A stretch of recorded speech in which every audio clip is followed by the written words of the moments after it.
Good morning Joshua Level. Welcome back with Teacher Destiana for today. How are you today, Joshua Level? Teacher harap kalian semua dalam keadaan sehat. Okay, Joshua Level. Before we start our study for today, let's pray. Thank you God for your blessing for us. Now we want to start our lesson for today. Please bless us so we can understand our lesson. This is our prayer in the name of Jesus. Amen. Ya, Joshua Level, hari ini kita bertemu kembali dalam pembelajaran yang selanjutnya. Oke, kalau dalam pertemuan sebelumnya teacher sudah sampaikan kepada kalian tentang struktur dan kaidah kebahasaan teks deskripsi. Nah, hari ini Joshua Level, kita akan belajar bagaimana caranya menyajikan data, gagasan dalam bentuk teks deskripsi. Ya, di sini kamu bisa lihat yang menjadi tujuan pembelajaran kita hari ini, ya. Menyajikan data, gagasan, kesan dalam bentuk teks deskripsi tentang objek secara tulis dan lisan dengan memperhatikan struktur dan kebahasaan secara lisan maupun tulisan, ya. Jadi ini merupakan poin terakhir dalam bab 1 tentang teks deskripsi. Oke, next. Nih ya. Oke, Joshua Level. You can open your book page 28. Ya. Kamu bisa perhatikan di buku kamu halaman 28 bagian D. Ya. Joshua Level, pastikan kamu tetap stay menonton video pembelajaran ini. Tujuannya agar kamu tidak ketinggalan materi. Oke? Joshua Level? Ya. Joshua Level, sebuah teks deskripsi bisa disusun dan dikembangkan berdasarkan data, gagasan, dan kesan yang muncul berdasarkan objek yang kamu amati. Nah, data yang berhasil kamu kumpulkan itu nantinya akan diolah dan dikembangkan lebih lanjut menjadi sebuah teks deskripsi. Oke, sampai di situ paham ya?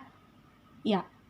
Lalu, agar teks deskripsi yang kamu susun itu memiliki daya tarik bagi pembacanya, maka kamu perlu mempertimbangkan penggunaan bahasanya, ya.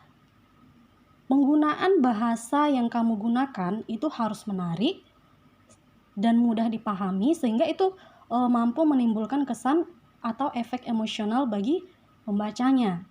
Lalu teacher, yang menjadi pertanyaannya sekarang adalah bagaimana sih cara atau langkah-langkah penyusunan teks deskripsi? Nah, kita akan bahas satu persatu dalam pertemuan hari ini. Oke, yang pertama, langkahnya Joshua Level menentukan atau memilih objek. Ya, di slide kamu sudah bisa lihat ya. Objek merupakan sumber data sekaligus sasaran dalam penyusunan sebuah teks deskripsi. Banyak loh objek yang bisa kita jadikan bahan sebagai penulisan teks deskripsi Joshua Level. Contohnya nih, bisa sekolah, tempat wisata, tempat bersejarah, dan suasana pentas seni. Ya, jadi objek yang akan dijadikan sebagai sarana penulisan sebuah teks deskripsi itu harus kamu tentukan terlebih dahulu. Jadi tujuannya adalah agar ketika kamu menyusun sebuah teks deskripsi, maka penyusunannya akan lebih terarah. Oke, ini poin yang pertama, menentukan atau memilih objek. Nah, ketika kamu sudah menentukan atau memilih objeknya, next, langkah selanjutnya yang harus kamu lakukan adalah menetapkan tujuan deskripsi. Ya, nih, kamu perhatikan di slide-nya ya. Ya, dengarkan baik-baik Joshua Level. Tujuan utama teks deskripsi pada pertemuan sebelumnya, teacher sudah sampaikan kepada kalian bahwa tujuan sebuah teks deskripsi itu memberikan gambaran sebuah objek sejelas-jelasnya kepada pembaca. Jadi tujuan inilah yang sangat penting untuk dipahami dan ditetapkan oleh seorang penulis sebelum dia memulai proses penulisan teks deskripsi. Ya, tujuannya penetapan tujuan ini akan membantu si penulis untuk mengembangkan tulisannya sehingga mampu memberikan arahan kepada penulisnya. Ya, jadi dengan adanya tujuan ini, dengan adanya tujuan yang jelas, maka penulis itu akan memperoleh gambaran objek dan akan mampu membangkitkan semangatnya ketika dia menulis teks deskripsinya. Oke, nih tadi yang pertama menentukan atau memilih objek.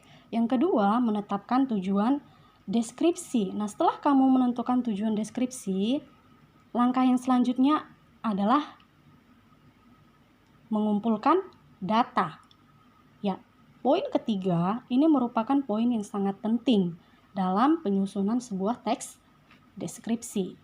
Oke, Joshua Level, untuk mencapai tujuan yang ditetapkan penulisnya, ya, maka seorang penulis itu harus mencari data sesuai dengan objek yang akan dia deskripsikan.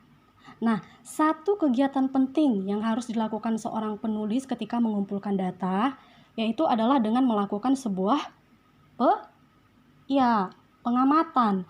Kenapa sih teacher kita harus melakukan sebuah pengamatan dulu ketika kita ingin mengumpulkan sebuah data? Karena melalui pengamatan ini, Joshua Level, penulis mampu melihat, mendengar, atau merasakan sendiri suasana objek yang akan dia deskripsikan.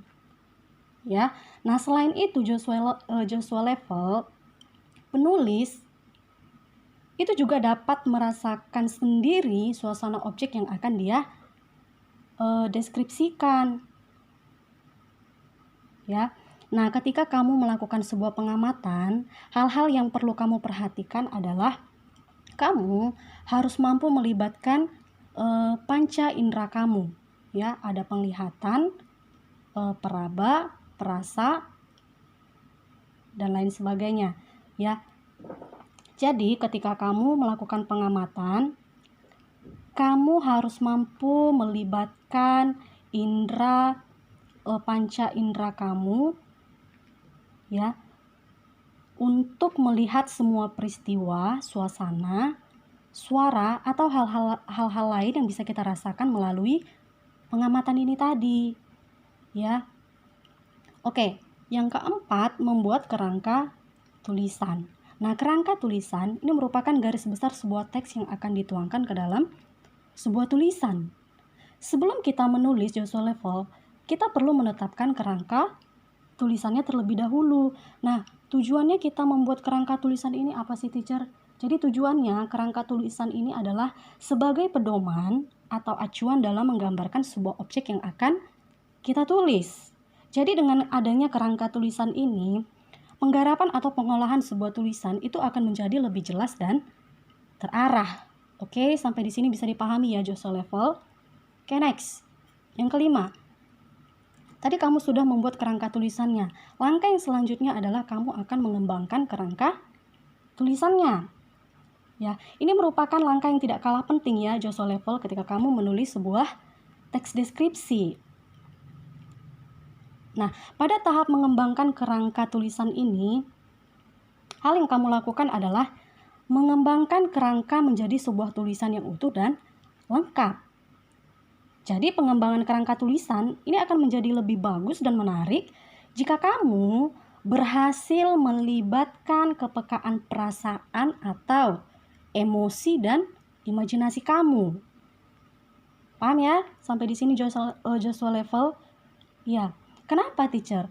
Karena melalui kepekaan emosi dan imajinasi, data yang kamu tuangkan ke dalam bentuk kerangka tulisan tadi, ya, ke dalam kerangka tulisan ini, itu dapat dikembangkan deskripsinya dengan lebih rinci lagi. Sehingga efeknya apa? Efeknya itu mampu memberikan gambaran objeknya itu dengan sejelas-jelasnya kepada pembaca. Ya. Joshua Level. Yang terakhir, tahapnya adalah menyunting teks deskripsi. Jadi kalau secara umum kegiatan menyunting itu pada hakikatnya merupakan kegiatan mengedit, mengubah, atau merapikan susunan letak atau penggunaan bahasa sebuah naskah tanpa mengubah makna aslinya. Ya, Joshua Level, perlu kamu ketahui bahwa teks deskripsi yang baik itu tidak dapat diselesaikan sekali jadi, ya. Artinya, perlu ada langkah lanjutan untuk membaca ulang secara cermat sehingga kamu bisa mengetahui kekurangan-kekurangan yang masih kamu temukan dalam teks deskripsi kamu. Ya, jika kamu menemukan kekurangan-kekurangan pada teks deskripsi yang kamu susun, maka segeralah untuk memperbaikinya agar lebih menarik.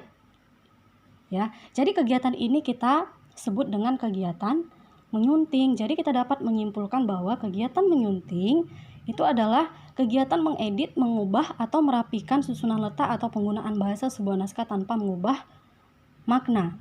Jadi intinya untuk poin yang keenam, menyunting teks deskripsi, ini merupakan poin terakhir kamu dalam menyusun sebuah teks deskripsi, ya. Jadi jika kamu sudah mampu melewati kegiatan menyunting, maka bisa dikatakan bahwa teks deskripsi yang kamu susun itu sudah baik. Oke, teacher mau kasih kalian satu contoh, ya. Kalau di bukunya kamu bisa lihat di halaman 31, ya, bagaimana contoh menyunting sebuah teks deskripsi. Nah, Joshua Level, ketika kamu mengadakan kegiatan menyunting teks deskripsi, baik dari segi struktur maupun kaidah kebahasaan, itu semuanya harus kamu sunting. Nah, dari segi strukturnya, teks deskripsi ini kan terdiri dari dua bagian nih. Ada deskripsi bagian dan deskripsi umumnya. Ya, seperti yang kita ketahui, Joshua Level, deskripsi umum itu berisi gambaran umum sebuah objek pada bagian awal teks, ya kan? Ya, jadi perlu kamu cermati di sini, Joshua Level, apakah teks deskripsi yang kamu sunting itu sudah mengandung deskripsi umum sesuai dengan objek yang dideskripsikan? Jadi, jika menurut kamu teks tersebut masih ada hal-hal yang keliru atau kurang tepat, maka pada tahap ini kamu harus segera memperbaikinya, ya. Itu tadi contoh dari segi strukturnya. Nah, sekarang teacher akan kasih satu contoh penyuntingan teks deskripsi, yaitu tepatnya pada kaidah kebahasaannya. Teacher mau ambil yang poin pertama, ejaan. Ejaan itu berkaitan dengan penulisan kata dalam teks. Seperti apa? Banyak, seperti penggunaan huruf kapital, penulisan kata depan, awalan, dan awalan. Ya, jadi pada tahap ini, jika kamu nilai masih ada ejaan yang tidak sesuai dengan pedoman umum ejaan bahasa Indonesia, maka kamu harus memperbaikinya. Oke? Joshua Level? Ya. Untuk hari ini, materi kita untuk bab 1 kan sudah selesai, Joshua Level. Nah, yang menjadi feedback kalian buat kalian hari ini, buatlah sebuah teks deskripsi minimal 3 paragraf dengan tema bebas. Jadi ini nantinya akan kita jadikan sebagai nilai produk. Untuk nilai produk KI 4. Oke, Joshua Level. Ya, cukup sampai di sini pertemuan kita hari ini. Semoga video pembelajaran hari ini bermanfaat buat kalian selama belajar daring di rumah. Okay, see you next time and God bless you.